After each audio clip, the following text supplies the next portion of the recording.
Et quand on va dans le réel, ben non, humainement, ça Ouais. importe très peu. Je le vois que dans mon magasin, quand les gens ils me disent oh, vous acceptez les bitcoins, mais waouh, c'est la première fois que je vois ça. On se rend compte que c'est encore tout récent. Bah très fort émotionnellement, non, je l'ai parlé en intro, ce que j'ai vécu très fort émotionnellement, c'est dans mon chemin de vie. Euh, Maintenant, ce que je fais, ça, voilà, je Ouais. suis pas du tout impacté par les émotions quand je fais mes choix d'investissement. Et l'argent, c'est qu'un outil pour réaliser d'autres projets. Partir au ski, payer les études de son fils, se payer une retraite. Quelques-uns qui sont sur les marchés émergents, ou notamment l'Inde, j'aime beaucoup.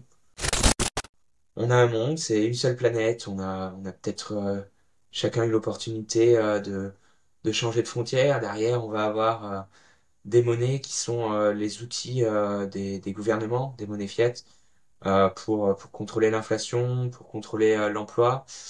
Euh, mais derrière, il y a une dévaluation du pouvoir d'achat qui est continue.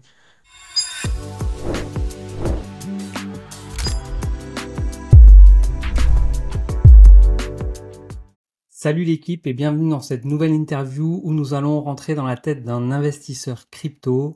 L'objectif de ce format est simple, apprendre des expériences des uns et des autres, comprendre leurs réussites, leurs erreurs et surtout en tirer des enseignements concrets pour affiner notre propre approche.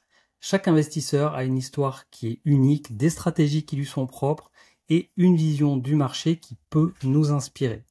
Aujourd'hui, j'ai le plaisir d'accueillir Christophe Martinez qui investit depuis 2021. C'est un entrepreneur, un multi-entrepreneur qui est gérant d'un Carrefour Express, bientôt d'un deuxième. Et c'est aussi le fondateur de Permalife, une solution de traitement des déchets avec l'aide de la blockchain qui va nous partager son aventure dans l'univers crypto. Christophe, merci d'être avec nous. Pour commencer, peux-tu nous raconter comment tu as découvert les cryptos et ce qui t'a amené à investir dessus?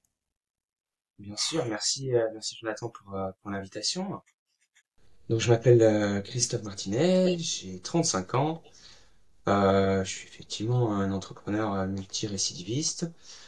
J'ai un chemin de vie assez atypique. Au début, c'était plutôt classique. J'ai fait une école de commerce. Je travaillais principalement dans la grande distribution, chez le fournisseur ou chez le distributeur. Donc j'ai fait Unilever, Pernod Ricard, Decathlon, Cultura, sur différents postes à chaque fois. À la suite de ça, donc ouais, j'ai aussi beaucoup voyagé. Je suis allé en Nouvelle-Zélande, j'ai eu la chance de marcher sur les 5 continents. Et après avoir quitté un CDI où j'étais chez Decathlon, je suis parti en République tchèque. J'avais ce questionnement interne qui me disait, ok, est-ce que la crise environnementale qu'on est en train de vivre, elle serait pas liée avec un souci d'éducation? Et j'avais ce petit rêve d'enfant de devenir enseignant qui me trottait dans la tête. J'avais pas envie de reprendre mes études, donc je suis parti faire un Erasmus en République tchèque, où j'enseignais l'anglais, le français là-bas. Euh, et puis j'ai rencontré ma femme. On s'est installé, on est revenu en France, on s'est installé autour d'un jardin en permaculture. À ce moment-là, j'ai créé, notamment à la naissance de mon fils, une société où je vendais des éco-produits à visée zéro déchet dans les magasins bio et online Ok. notamment. Donc j'avais une centaine de références, une dizaine de gammes, des gourdes, des wraps réutilisables pour remplacer les films plastiques. J'avais des furoshiki pour les emballages cadeaux, différents éco-produits. Euh, J'avais un site internet qui était profitable, notamment fin 2020. Et puis en janvier 2021, ma femme est décédée. Ma maison a brûlé ensuite en mars 2021. Donc à ce moment-là, on s'est retrouvé SDF avec mon fils, j'avais la société à gérer. Ça a été très délicat. Euh, et donc j'ai fait le choix difficile de liquider la société.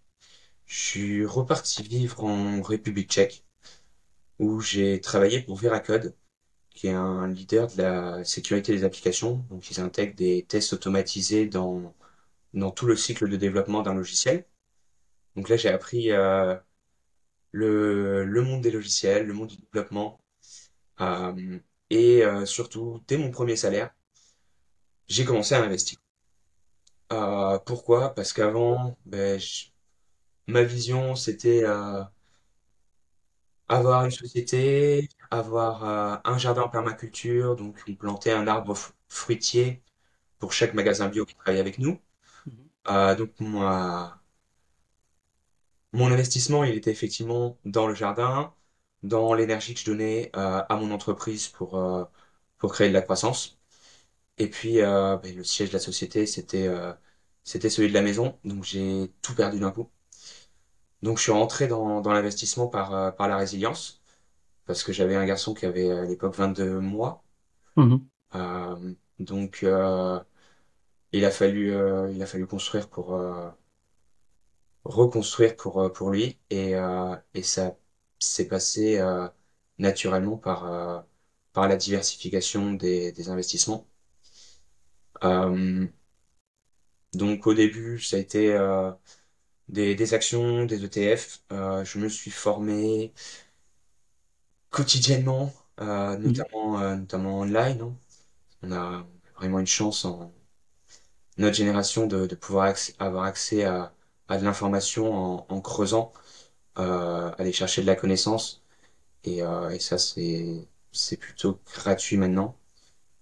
Euh, Faut bien sûr faire la part des choses et pas prendre pour une info comme la réalité, mais pouvoir comparer.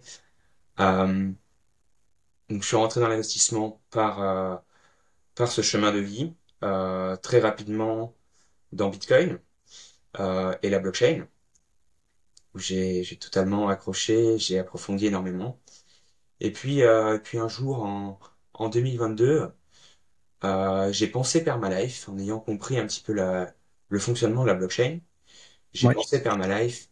Alors c'est vrai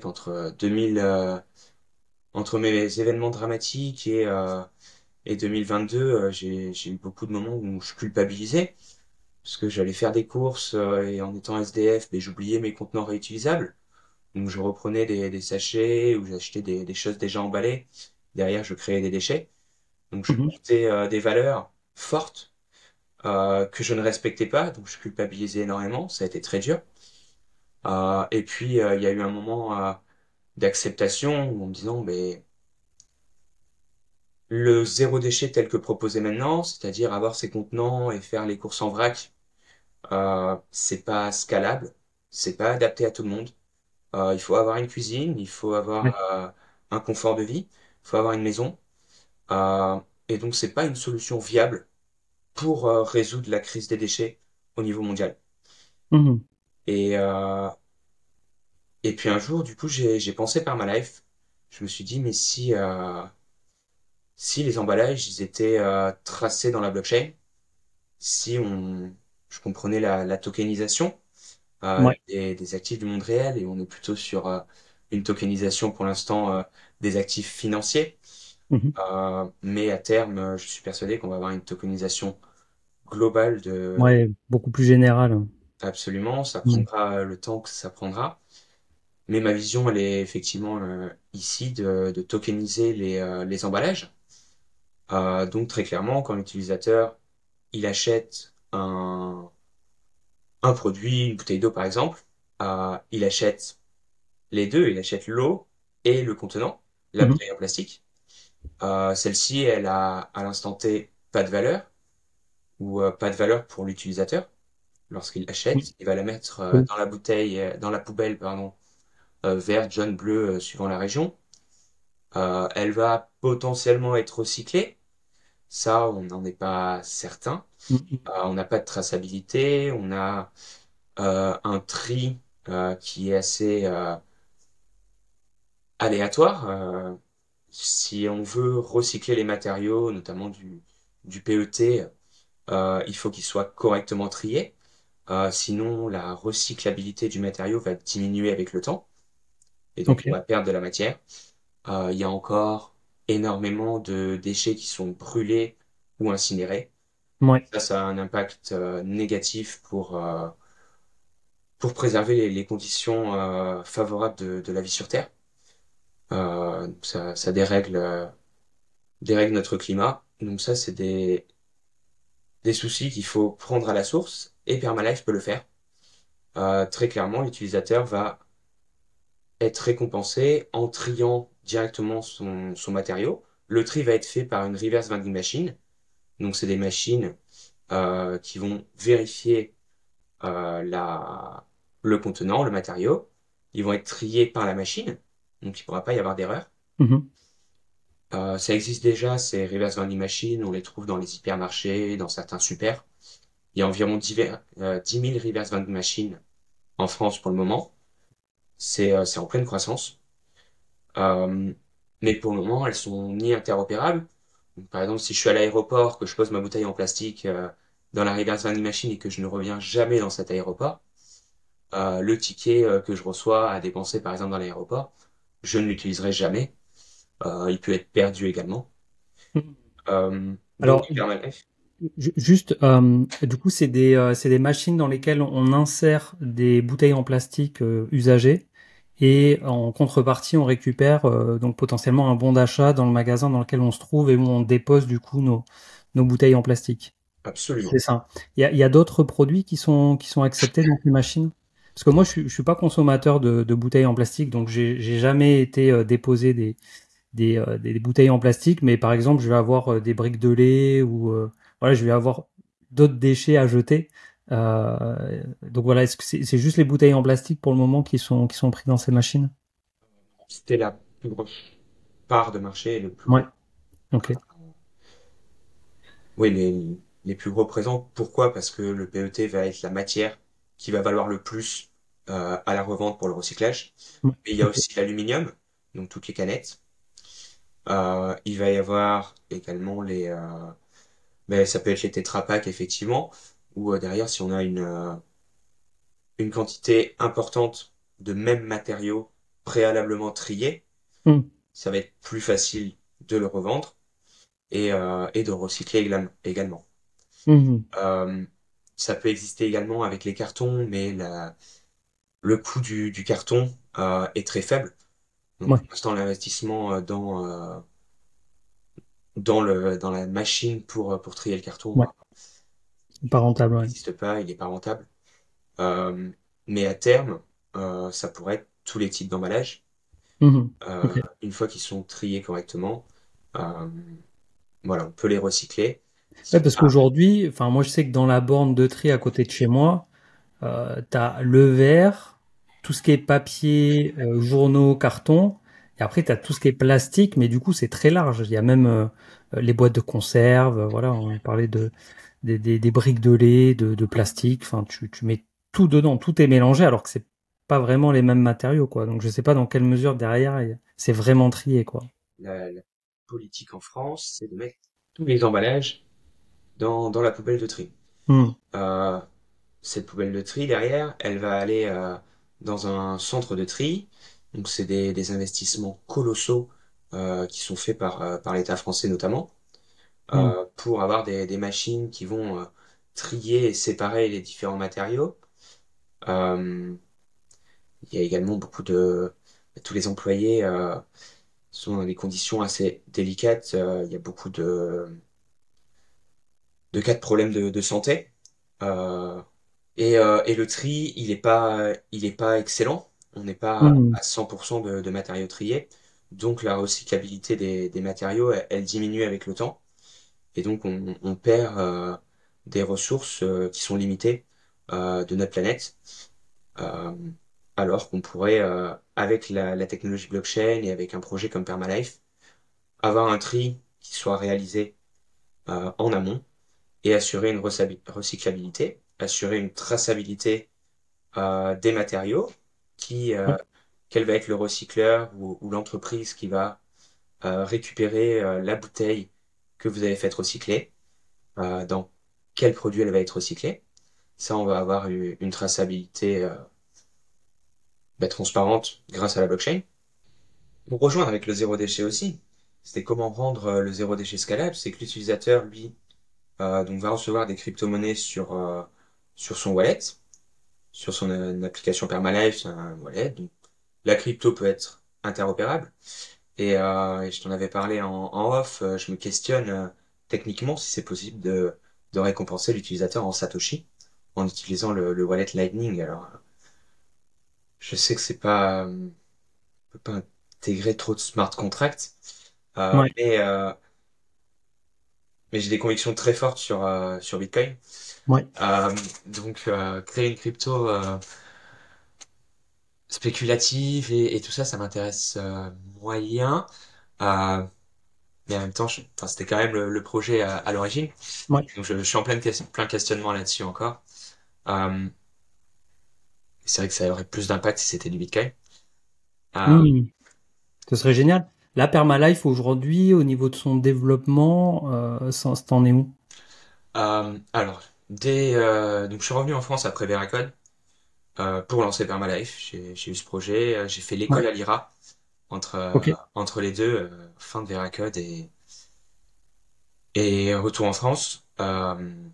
Donc j'ai créé la société Permalife. J'ai été accompagné par le groupe Éclosion, notamment pour trouver des financements. Ça fait 2 ans. Elle n'a pas eu de Ok. grand succès. En ce moment, je me questionne plutôt à faire que Permalife soit fait sur fonds propres, c'est-à-dire me concentrer sur mes Carrefour Express, acheter une reverse vending machine, faire développer une application mobile, parce que c'est des choses que je suis pas hands-on, je sais pas développer, Mhm. ou très peu, hein. J'ai fait le site internet, j'avais quand j'avais mon entreprise d'éco-produits qui s'appelait Happy Colibri. Je l'ai fait avec Shopify. Voilà, le développement, je maîtrise pas. Mhm. Donc je pense que je vais plutôt aller sur fonds propres pour développer Permalife. C'est une vision à très long terme. Avoir une utilisation directement dans mon magasin Mhm. Ouais. et derrière avoir des premières datas pour ensuite repartir sur une recherche de financement. Et peut-être du coup, une fois que j'ai un prototype fonctionnel, parce que pour l'instant j'ai Ouais, juste bien une sûr. maquette Figma de l'application, Mhm. une fois que j'ai un prototype fonctionnel, une reverse vending machine qui trace dans la blockchain, donc ça c'est pareil, j'ai un fournisseur de reverse vending machine qui est connecté à la blockchain, Mhm. c'est un fournisseur turc. Une fois que j'aurai ça de fonctionnel, je repartirai sur une recherche de financement. Ok. Et au niveau blockchain, tu penses à laquelle? Voilà une question délicate. Euh, Il y a le choix sur le marché. il y a le choix sur le marché. Je me questionne entre Avalanche et Ethereum. Euh, je pense que ça tombe bien que mon choix ait dû être repoussé ou retardé. Parce que je vais voir un petit peu comment le marché et ces différentes blockchains se comportent au fil du temps. Voilà, je vais me concentrer aussi sur reconstruire ma vie entre guillemets, hein, parce que on parle de l'investissement, c'est le sujet. Depuis que j'ai eu mon premier salaire chez Veracode, tous les mois, régulièrement, religieusement, j'investis dans les ETF, des actions ciblées si je pense qu'il y a une opportunité et qu'il y a une opportunité notamment à long terme. Mhm. Euh, il y en a eu des très grosses récemment. C'est magnifique, ce petit crash qu'on a eu. Moi, j'adore ça. Euh, et, et naturellement, Bitcoin. Et ça, c'est de manière hebdomadaire. Mhm. Voilà. Quelques cryptos annexes, notamment Avalanche, Ethereum. Euh, on verra sur le long terme. Hyper intéressant. Ça fait plaisir de recevoir quelqu'un qui construit sur la blockchain, qui a des projets ambitieux et avec des cas d'usage de cette technologie. Aujourd'hui, je vais te demander dans ton magasin, tu acceptes la crypto? Yes, on accepte les paiements en crypto-monnaie. Ouais. Ok. Je fais avec la solution Easy. Donc, Pour le moment, je reçois moi sur le compte en banque de l'entreprise des euros. Ok. L'avantage pour le magasin, il est très simple, hein, c'est de pas avoir de fluctuations, pas avoir de frais bancaires. Si quelqu'un paye 10 euros, je reçois 10,00 €. J'ai pas D'accord. d'intermédiaire entre. C'est le client qui va payer les frais de transaction dans la blockchain. Mhm. Euh, donc on accepte jusqu'à 80 crypto-monnaies, donc D'accord. Ah c'est ouais, très quand même. large. Ok. Euh, je suis, j'ai mis en place l'acceptation sur Lightning aussi, Ouais. notamment depuis un dernier interview que j'ai fait il y a pas longtemps avec Elodie Lu.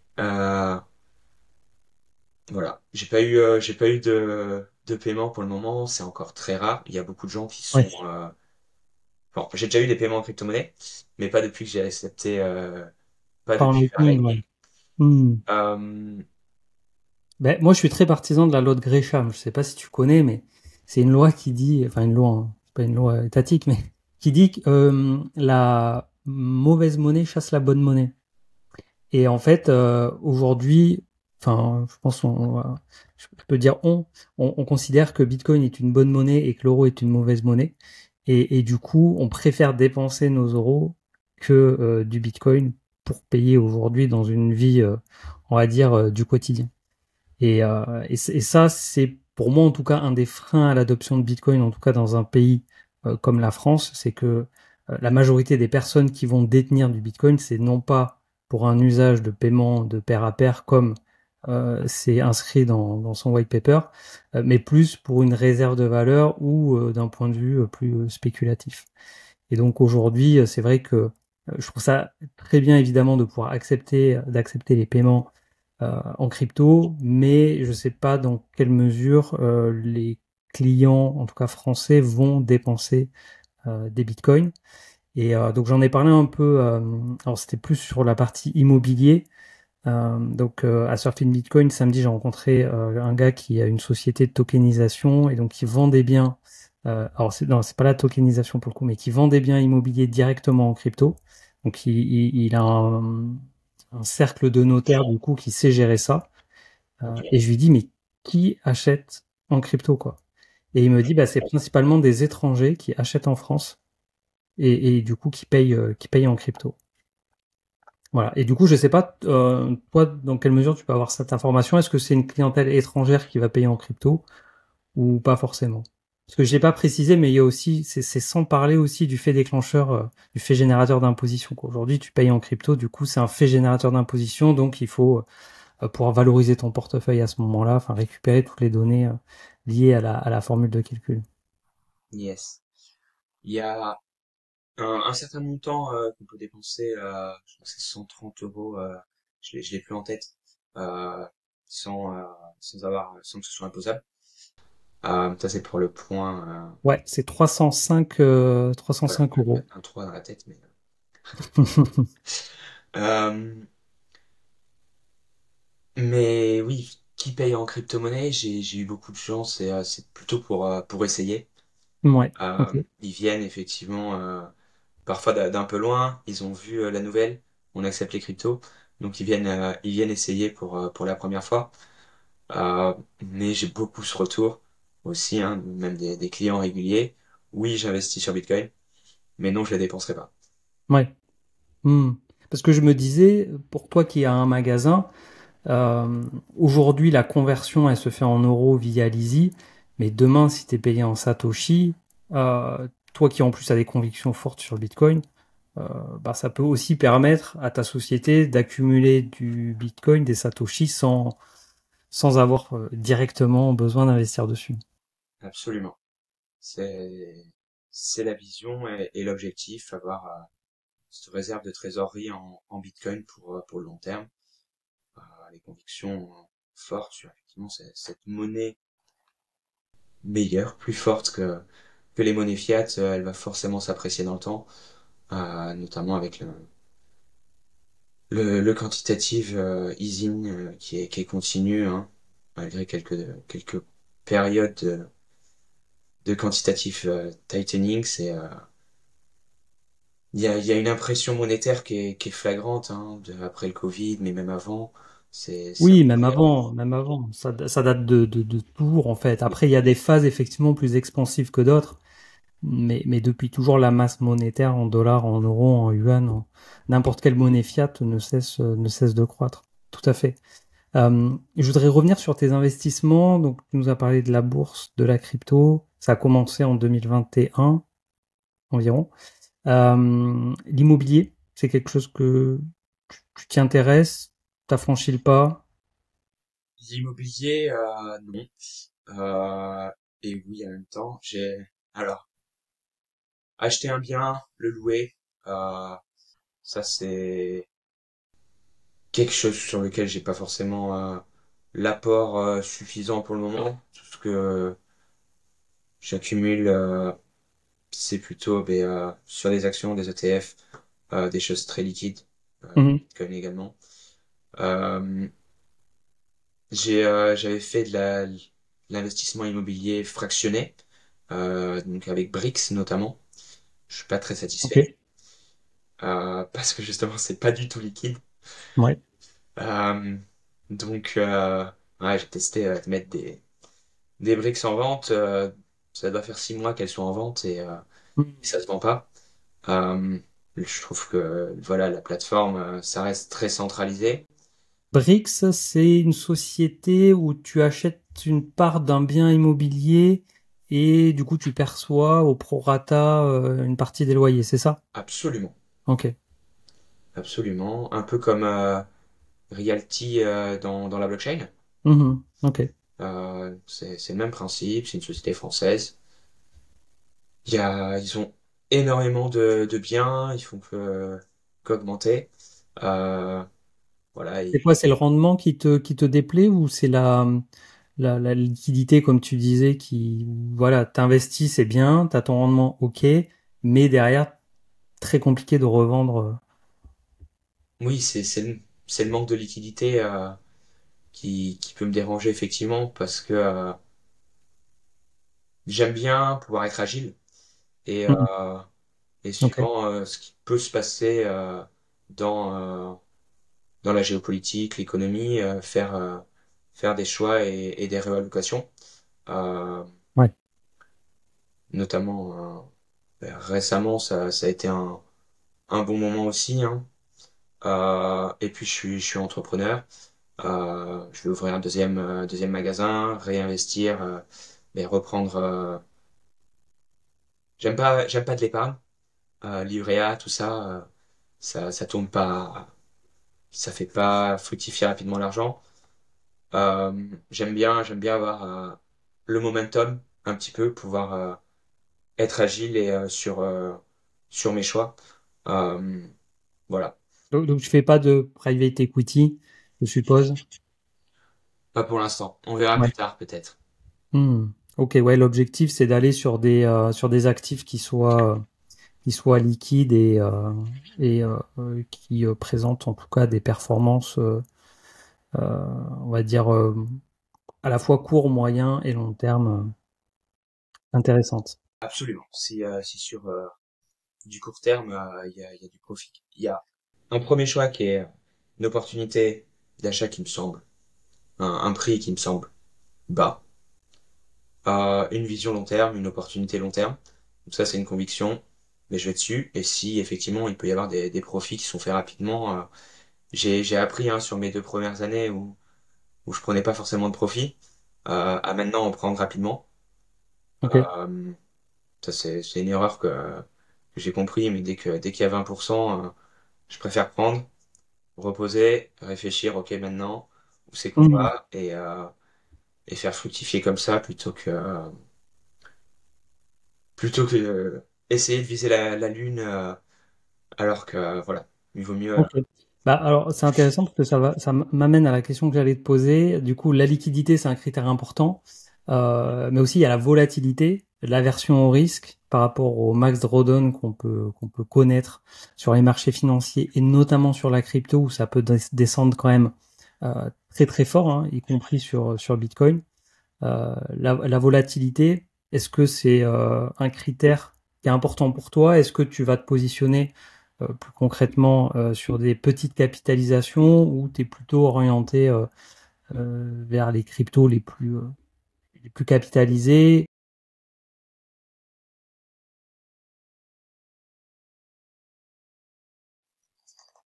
Sur les crypto-monnaies, j'ai eu les 2 premières années où j'achetais un petit peu de tout, plutôt lambda. Et effectivement, je pouvais aller sur des moyennes caps, des petites caps parfois.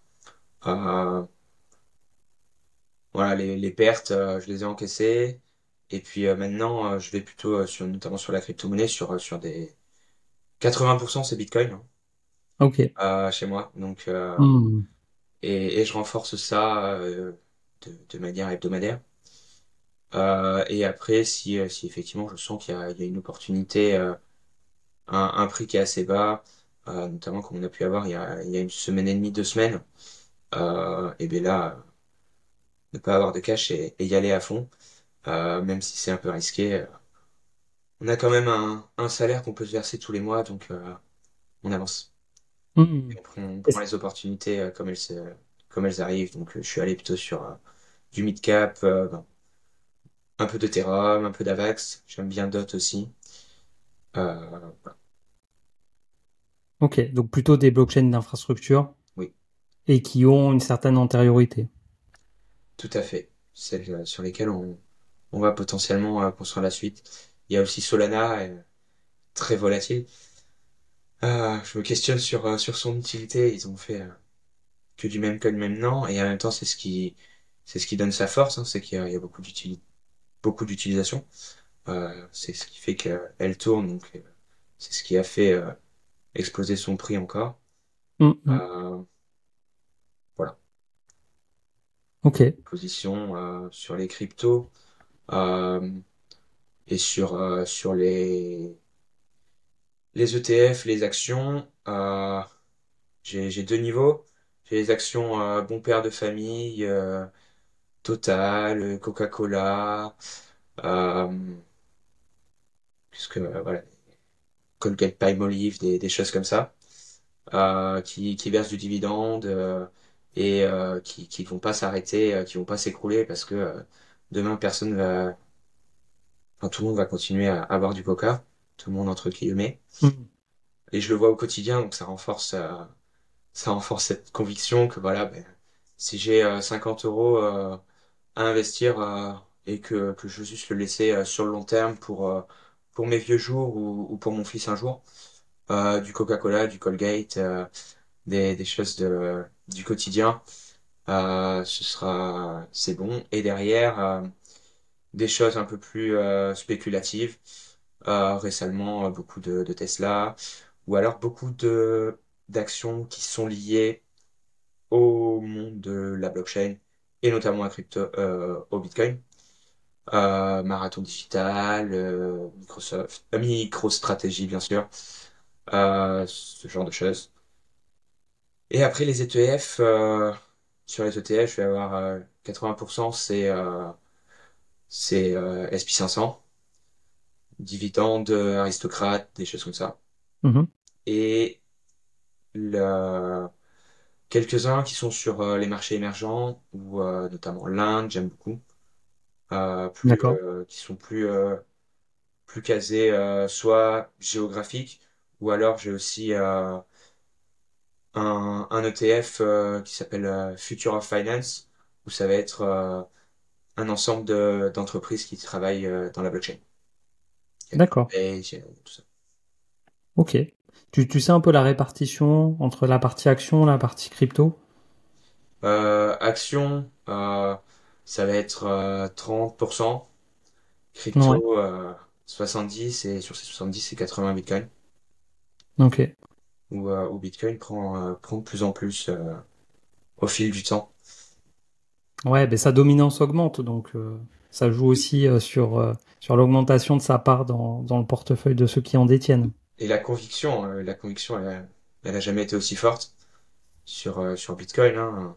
Ça a été renforcé encore samedi avec euh, c'était Surfing Bitcoin. Mm. Euh, mais elle était déjà très forte avant. Je, je le vois comme la monnaie de référence au niveau mondial et je pense que c'est inévitable.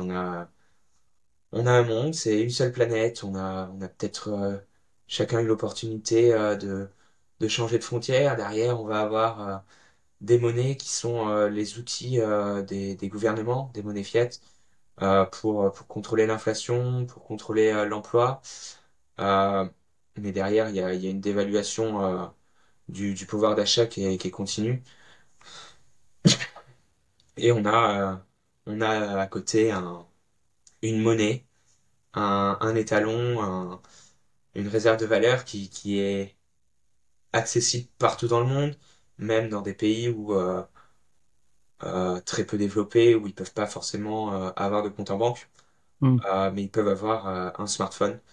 On a cette solution qui, à mon goût, est vraiment la vision d'une monnaie mondiale. Euh, J'ai été surpris d'apprendre que on a même, alors j'en avais vaguement entendu parler, mais là c'était un peu plus expliqué, qu'il y avait possibilité de s'échanger du Bitcoin via Lightning sans Internet, avec le réseau téléphonique et donc via SMS. Ça, ça me paraît fou. ouais, le Bitcoin et le réseau Lightning par-dessus, on a vraiment une solution pour avoir une monnaie mondiale et retrouver un équilibre pour tous, en fait, quelque chose de fair, d'équitable dans les échanges. Euh, alors que avant, on a eu une monnaie que certains peuvent imprimer et derrière, ben, ils en impriment autant qu'ils veulent et ce qu'on a, l'argent qu'on économise, ben, plus ils en impriment, plus ils dévaluent. Mm, mm, mm. Je trouve ça Oui, oui, ben, très délicat. avec une cible de l'inflation à 2%, je crois que le pouvoir d'achat est divisé par 2 tous les 30 ans. Si je dis pas de bêtises. Il me semble que c'est à peu près ça. Du coup, c'est sûr que c'est assez catastrophique. Et encore, c'est bien piloté en Europe. Mais dans des pays, c'est par exemple la Turquie, justement, où leur monnaie, elle a eu une inflation incroyable. Et qui Ouais, d'ailleurs, ceux qui Turquie, ont fait cette adoption, Argentine, Liban, ouais, il y a quelques pays, Venezuela, qui ont connu des moments difficiles, enfin d'hyperinflation, quoi. L'inflation à 3 chiffres, on n'a jamais connu ça nous. Et heureusement, ça doit être quand même assez fou et difficile. Après, moi, j'ai pas cette vision de Bitcoin comme monnaie mondiale. Je, voilà. On verra l'avenir, mais je suis pas sûr que ce soit utilisé comme monnaie pour des échanges. c'est quoi qui te fait douter? Je pense pas que ce sera accepté par les gouvernements. Et, et après, techniquement aussi, il faut voir la proposition de seconde couche qui pourrait le permettre, parce que nativement, de ce que j'en comprends, ça paraît quand même compliqué de pouvoir absorber des centaines de milliers de transactions par seconde comme peut le faire Visa.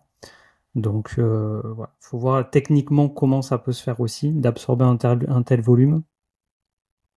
Et juste voilà du fait que en termes de, je le vois en termes de réserve de valeur, peut-être euh, comme une monnaie qui était avant adossée à l'or, bah, qui serait adossée à Bitcoin, pourquoi pas, mais pas forcément en tant que monnaie mondiale. Euh, Ok. Après, on va avoir plusieurs monnaies, donc crypto-monnaies, hein, qui vont être utilisées, notamment ouais, Ether, hein, comme le Moi, P2P du en fait, Web3. en fait, je vois plus un avenir avec des stablecoins, avec donc un dollar en fait qui serait sur la blockchain, qui serait voilà la référence, qui resterait du coup la référence dans les échanges. C'est déjà le cas. Donc on aura toujours de l'inflation. Ouais, je pense. Je pense. Après, à un moment donné, le dollar s'effondrera et il y aura une nouvelle monnaie qui prendra le dessus, mais je pense que ce sera la monnaie d'un nouvel empire ou d'un empire en devenir qui dominera, voilà, qui aura une influence plus forte que les autres sur le reste du monde. Ok. Ouais, j'ai une grande conviction. Je suis un citoyen du monde aussi. J'aimerais que ce soit équitable. J'aimerais aussi, mais j'y crois pas trop. Effectivement, la force des gouvernements, c'est ils ont le pouvoir avec la monnaie, hein, mais Ah, ils ont le pouvoir et puis le peuple est quand même, on va dire docile, tu vois. Donc, en fait, la révolution, elle peut venir que du peuple. Il faut que le peuple demain se mette à utiliser que Bitcoin pour que Bitcoin soit la monnaie de référence et que ça se fasse un peu par la force ou par le choix du peuple. Mais aujourd'hui, on en est très très loin. ça va prendre beaucoup de générations. Alors, ça veut pas dire que ça arrivera jamais, mais bon, moi, j'ai assez peu d'espoir. Pour revenir à ta stratégie, tu nous as dit que, enfin, de ce que j'ai compris, tu me dis si je me trompe, mais tu étais plutôt en DCA, en achat du coup régulier, pas forcément le même montant. S'il y a des opportunités, tu peux renforcer un petit peu plus, c'est ça? Et au niveau de la revente, est-ce que parce que comme il y a plusieurs actifs, j'imagine aussi il y a peut-être plusieurs stratégies. Les ETF, c'est le long terme. Je touche pas, je revends pas. Ouais. Euh, les actions de mon père de famille, c'est pareil, je revends pas. Par contre, tout ce qui peut être plus spéculatif, dès que j'ai des bons, des profits que je considère intéressants, hein, si en une semaine je fais 20%, je préfère prendre. Mhm. Plutôt que, d'ailleurs, quand c'est volatile, ça redescend moins 20, et c'est le rôle bon moment de reprendre. C'est des petits profits qu'il faut prendre au fur et à mesure. Euh, Bitcoin, j'accumule sur le long terme aussi. Euh, Sauf ben, en décembre, début décembre, Mhm. on était sur au-dessus de 100. J'avais fait une belle croissance et puis j'ai pris un petit peu de profit, notamment pour me payer des vacances au ski avec mon fils. Mhm. Voilà, je l'ai amené au ski pour la première fois et aucun regret, hein. Mhm. Faut savoir aussi se faire plaisir, se ressourcer, prendre de la bonne énergie, de la montagne, faire un peu de sport. Derrière, on fait des choix encore plus judicieux, plutôt que quand on est toujours la tête dans le guidon, le magasin, les chartes, le suivi des actualités économiques. Bah, il faut réussir à déconnecter un petit peu. C'est là où on prend après les meilleures décisions. Cet après-midi, je vais surfer et Trop c'est bien. Mhm. Du coup, t'es assez actif sur ton portefeuille en termes de management. Tu le regardes tous les jours, toutes les semaines, tous pas les tous les mois. jours. Ça dépend. Quand il y a beaucoup de news, de volatilité, quand ça baisse beaucoup, je regarde pas. J'attends que ça stabilise. Mhm. Euh, J'attends de trouver un point bas. Après, ça dépend des semaines, ça dépend des jours. Il y a pas de vérité, en fait. Parfois, je regarde tous les jours, parfois, je regarde une fois par semaine. Mhm. Ça va dépendre. Ok. Est-ce que tu regardes un peu, c'est quoi les indicateurs que tu peux suivre qui te font dire là, le momentum, il est plutôt haussier, plutôt baissier, je vais plutôt rentrer, plutôt sortir Ça dépend sur quoi. sur Euh, les cryptos, hein. sur les cryptos, notamment sur Bitcoin, alors, euh, sur les, sur les cryptos, je vais beaucoup regarder la M2, la masse monétaire mondiale. Mhm. Euh, si, si on est dans une phase où ça remonte et là on vient de retoucher un plus haut, c'est-à-dire qu'on n'a jamais eu autant d'argent fiat en circulation. Euh, on était redescendu un petit peu après décembre, début de l'année. Ouais. Et ben, du coup, le cours de Bitcoin a suivi. Il a un petit écart de 80 jours généralement en moyenne sur le M2, sur la masse monétaire mondiale. Donc c'est un indicateur intéressant à suivre. Ouais, alors c'est un indicateur intéressant, mais je vais mettre un petit bémol. Actuellement, effectivement, il y a une corrélation sur les derniers mois, je crois sur les 1 an et demi en arrière. Maintenant, ça n'a pas toujours été le cas, hein. C'est pas ce que je l'ai vu passer pas mal notamment sur Twitter. C'est pas non plus un indicateur magique ou un indicateur de prédiction d'évolution du prix du Bitcoin. Voilà, il y a une corrélation certaine entre la masse monétaire et Bitcoin. Maintenant, sur un horizon plus court terme, quand je vois les schémas qui superposent les deux courbes, je lui dis attention, c'est pas aussi facile que ça, quoi. Mais ça fait partie des choses à suivre. Il n'y a rien de facile et aucun indicateur magique, Mm. de toute façon. Donc il faut en suivre plusieurs. Moi, ce que j'aime bien regarder aussi, c'est la balance sur les exchanges, le nombre de Bitcoin disponibles, même Ouais. si ça n'a pas forcément d'impact direct sur le prix. Mhm. Euh, J'aime bien le suivre de manière hebdomadaire pour voir et ça renforce les convictions en fait. Euh, Disons que tu vois que l'offre elle diminue. Tu vois qu'il y a de moins en moins de Bitcoin disponibles sur les échanges. Il y a de moins en moins de Bitcoin qui sont du coup disponibles à l'achat. Donc ça peut créer un effet plus de rareté et une pression du coup haussière sur le prix.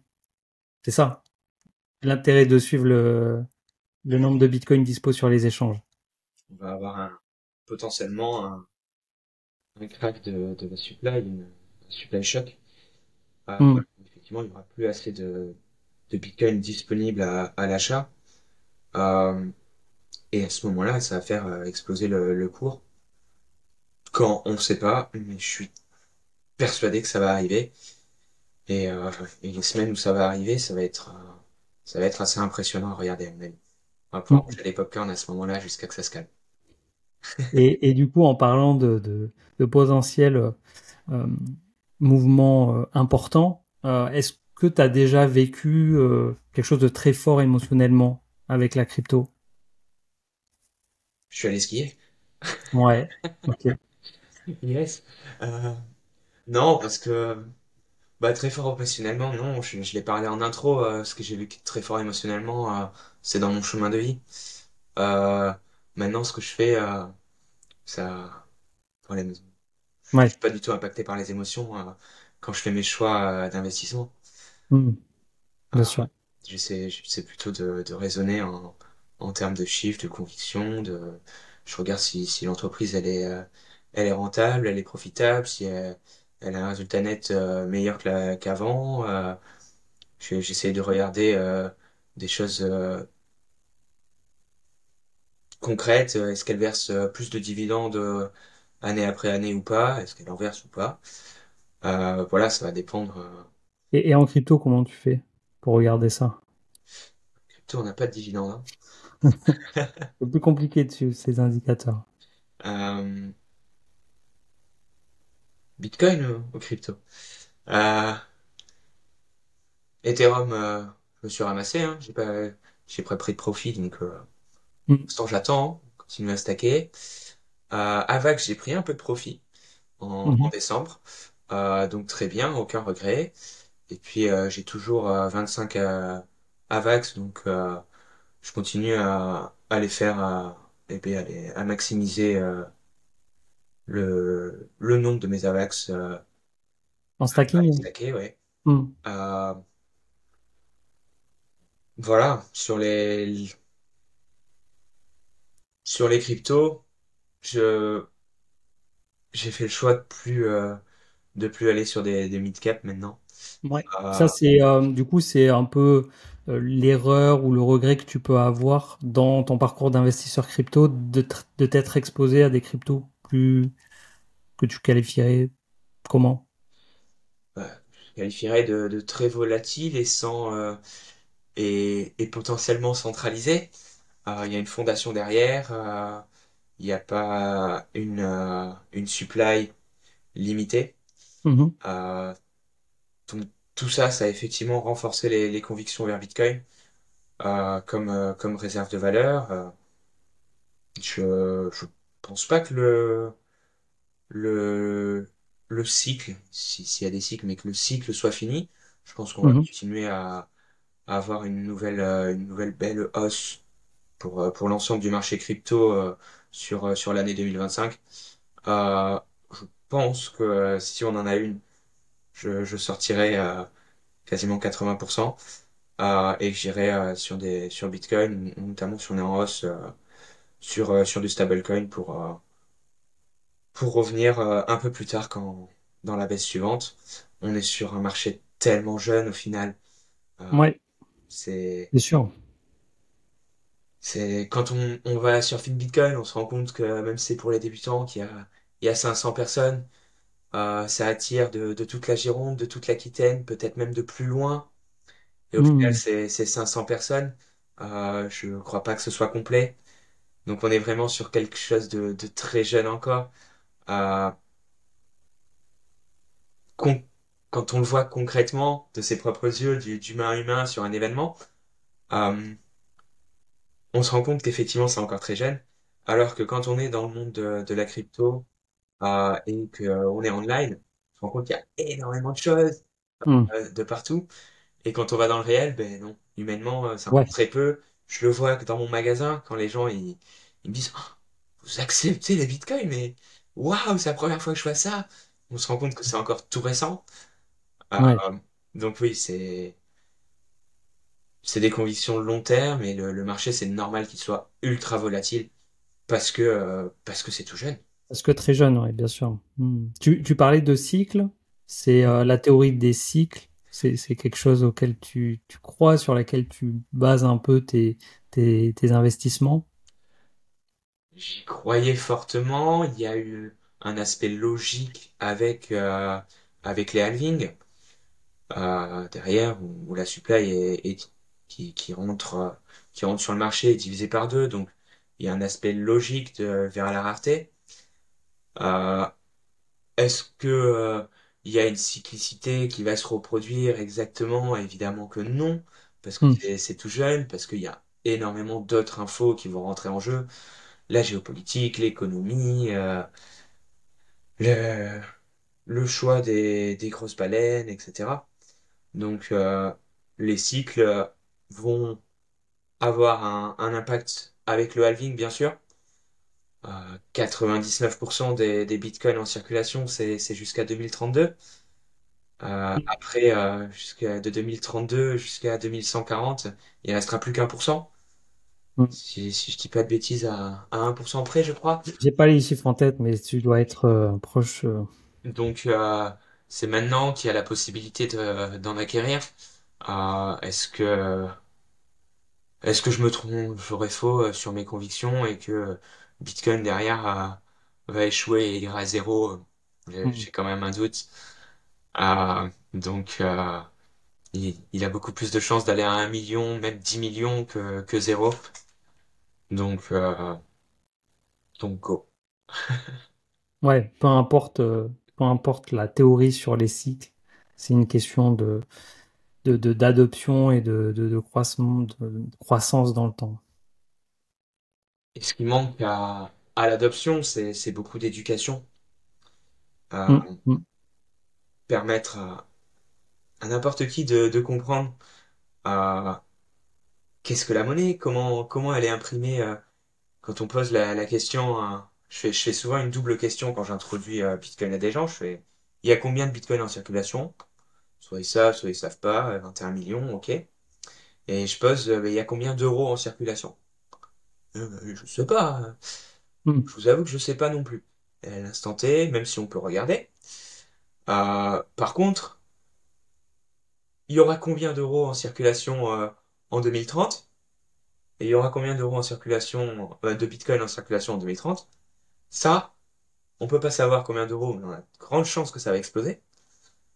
Alors que le Bitcoin, ben, on a une supply limitée qui est prédictive, Hmm. Hmm. alors que les euros, quand on fait comprendre à un humain que s'il a 1 000 € ou même 10 millions d'euros sur son compte en banque, mais que demain, la Banque Centrale Européenne décide d'imprimer de la monnaie, ben, ces 10 millions, ils vont lui permettre d'acheter beaucoup moins. Ça, Ouais. c'est là où il commence à y avoir un déclic. On se dit, mais, ouais, mais du coup, pourquoi j'épargne, pourquoi je garde mon argent en euros? Mhm. Euh, L'éducation, ça a changé beaucoup de choses, hein. J'ai fait beaucoup de pédagogie auprès de mes équipes. J'en fais aussi auprès des clients. Ceux qui sont curieux, hein, qui ont un esprit ouvert, il y a de tout, hein. Il y en a certains, hein, c'est pas la peine de discuter, et c'est très bien, hein, il n'y a pas de Mhm. souci. Et d'autres qui sont effectivement curieux et qui vont creuser. Et l'intérêt se fait par l'éducation et la pédagogie. Toutes mes équipes maintenant ont mis un pied vers un tout petit DCA sur Bitcoin. Euh,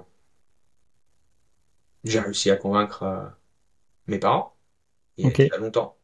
Je lui ai fait comprendre, à ma Mhm. mère notamment, euh, que épargner en euros, plus on en imprime, plus ces euros ils vont rien pas lui Mhm. permettre. Et par contre, elle a maintenant compris pour Bitcoin. Donc, ça passe par l'éducation, beaucoup de pédagogie, cette adoption. Ouais, ouais. Et au niveau des narratives, euh, dans toutes les cryptos, les sortes de cryptos qui peuvent exister, les différents secteurs d'activité qui ressortent, euh, on parle beaucoup d'intelligence artificielle, on parle de finances décentralisées, on parle d'infrastructures décentralisées, on a parlé de tokenisation avec les real world assets. Euh, il y a beaucoup de projets donc, qui ont une crypto associée à ces secteurs-là. Aujourd'hui, de ce que je comprends, de ce que tu me dis, t'es pas positionné aujourd'hui sur aucun de ces projets. Très peu effectivement, parce que c'est encore plus jeune que Bitcoin. Donc, Ouais. dans C'est quoi? C'est le risque est trop élevé pour toi ou tu vois pas le potentiel de hausse? C'est la peur de perte en capital? C'est que les projets sont pas suffisamment sérieux? c'est plus que sur chaque thématique, sur chaque ouais, les revendeurs d'assets, les agents IA, je pense qu'il va y avoir. Donc, à l'instant T, on a peut-être 20, 30 projets. Il va y en avoir 3 qui vont sortir du lot. Mhm. Et à 50 ans, il y en aura un qui sera leader. Et ça, Ouais. c'est dans toutes les industries, c'est pareil. Donc, trouver le gagnant, c'est pas maintenant. Ok. Pour toi, c'est trop tôt C'est de se beaucoup trop positionner. tôt pour Trop connaître risqué. le gagnant. Ouais. Par contre, les infrastructures sur lesquelles on va construire tout ça, euh, c'est pareil, il va y en avoir 3, 4 qui vont sortir du lot. Ouais. Et ça, je pense que ça va être l'impact géopolitique, c'est quels pays vont,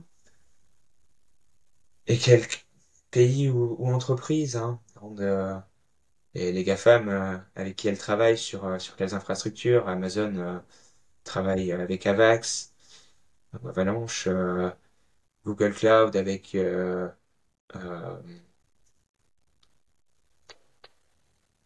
j'ai plus le nom, mais je vais l'avoir dans une seconde.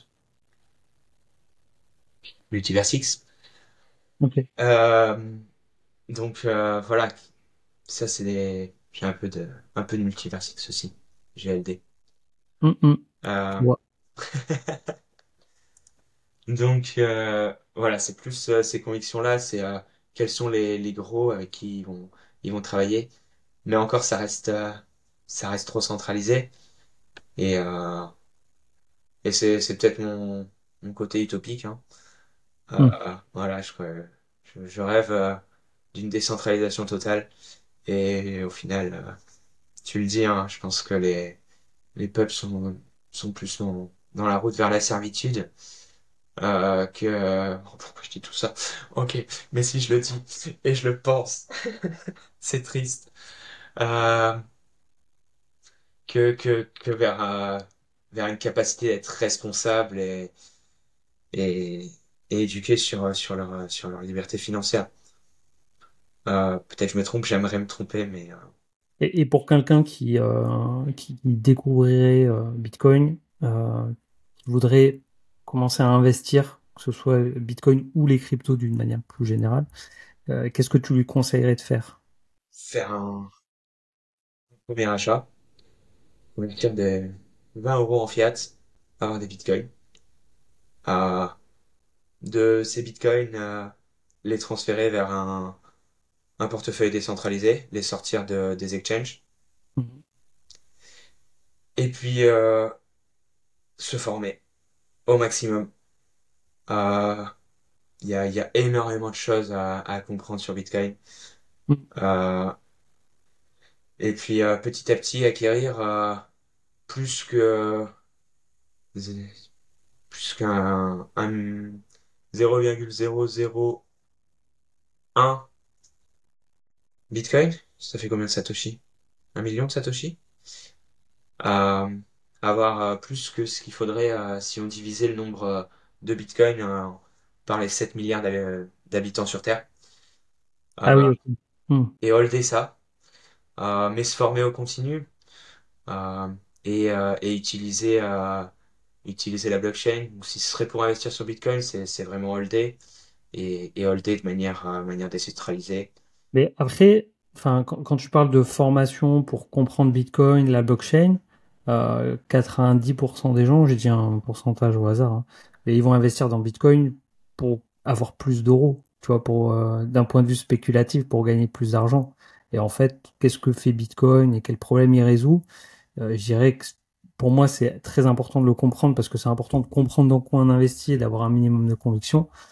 Euh, Maintenant, aller dans le détail de la blockchain, d'utilisation de la blockchain, je suis moins sûr, mais enfin, c'est surtout que les gens, ils veulent gagner de l'argent avec, hein, tu vois. C'est vrai. Bah, dans ce cas-là, c'est comprendre la monnaie. Ouais. C'est revenir à ce que je disais tout à l'heure. C'est comprendre qu'avoir plus d'euros, ça peut être bien, effectivement, mais avoir plus de Bitcoin, C'est mieux. c'est une meilleure monnaie. Ce, ce serait Avoir comme plus avoir. d'euros, c'est bien, mais avoir plus de Bitcoin, c'est mieux. Je garderai ça pour la miniature. Parfait. Mais oui. D'accord. Et en termes de qualité, euh, je sais pas, par exemple, être patient, être rigoureux, être curieux, qu'est-ce qui, s'il y avait ou un skill, une compétence à développer. Ouais, il y en a plusieurs, absolument.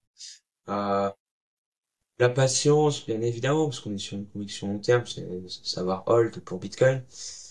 Euh, être curieux, ça c'est pas que pour l'investissement, faut être l'aide dans la vie.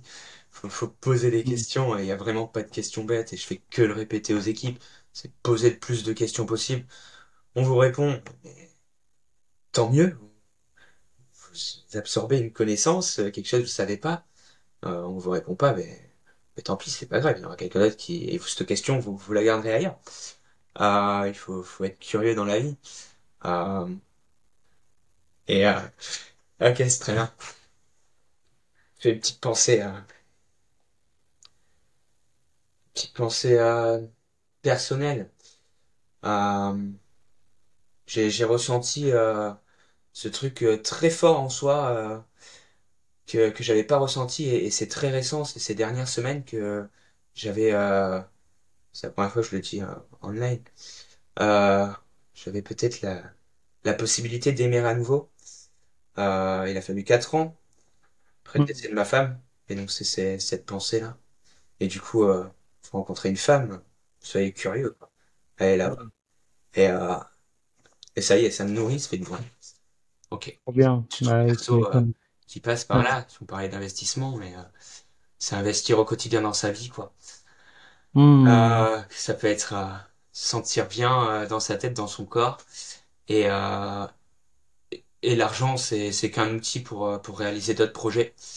Partir au ski, payer les études de son fils, se payer une retraite. Hmm. Ouais, la Ça, retraite, hein. c'est le mindset qui est ici. Ouais. Ouais. Mais merci beaucoup de nous partager tout ça. Ben, merci à toi, Jonathan, pour cette invitation. C'est un plaisir de pouvoir partager ça naturellement. C'est même du bien parfois de le dire et c'est cool. Mm. Est-ce que tu as un petit mot de la fin, une petite carte blanche pour conclure cet échange? Merci de nous avoir écoutés. Si vous voulez me contacter, échanger avec moi, j'en serais ravi.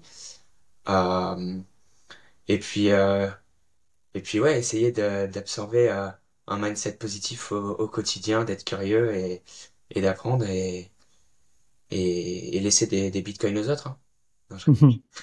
Non, Pour te contacter, tu as ton magasin Carrefour Express à la Teste à Arcachon. et Arcachon, pardon, excuse-moi. Ouais. Carrefour Express Arcachon et contacter sinon sur LinkedIn, Sur sur... LinkedIn ou bah, LinkedIn, c'est très bien. Ouais, Christophe Martinez ok, sur LinkedIn. ok. Bah, je mettrai ton lien LinkedIn dans la description de la vidéo. Super. Merci beaucoup pour tout. Merci d'avoir accepté l'invitation, de nous avoir Je t'en prie. partagé ton parcours de vie particulier et longue vie à Permalife, hein. On te souhaite pleine réussite dans le développement de ce projet qui te tient à cœur, dans l'ouverture également de ton deuxième magasin à venir sur Bordeaux. Donc merci beaucoup de nous avoir suivis jusque-là. Je vous donne rendez-vous rapidement pour une nouvelle vidéo. Et d'ici là, portez-vous bien. Ciao tout le monde.